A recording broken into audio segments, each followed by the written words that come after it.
Hi all, welcome to Sumaha's vlogs. ఇది ఒక దొండకాయ రెసిపీ అండి. దొండకాయ చాలా మందికి ఇష్టం ఉండదు, కాకపోతే ఇలా చేసి పెట్టండి, మీ ఇంట్లో వాళ్ళందరూ పక్కా తింటారు. దొండకాయ నచ్చని వాళ్ళంతా అసలు మీరు చెప్పే వరకు వాళ్ళకి దొండకాయనే తెలియదండి. ఇదంతా చట్నీలో కలిసిపోతుంది, రుచి కూడా అంత మధురంగా ఉంటుంది.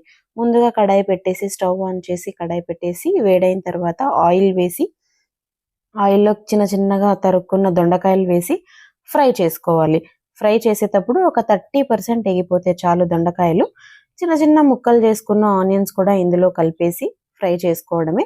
ఆనియన్స్ త్వరగా ఫ్రై అవ్వడానికి ఒక టిప్ ఏంటంటే, మనం యాజ్ యూజువల్ చెప్పేది ఉప్పు వేసుకోవడం. ఉప్పు వేస్తే ఆనియన్స్ త్వరగా మగ్గిపోతాయి.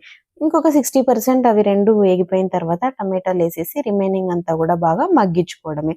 ఇలా మగ్గిన తర్వాత వట్టిమిరపకాయలు వేసుకుంటే చాలా బాగుంటుంది ఇన్స్టెడ్ ఆఫ్ పచ్చిమిరపకాయలు.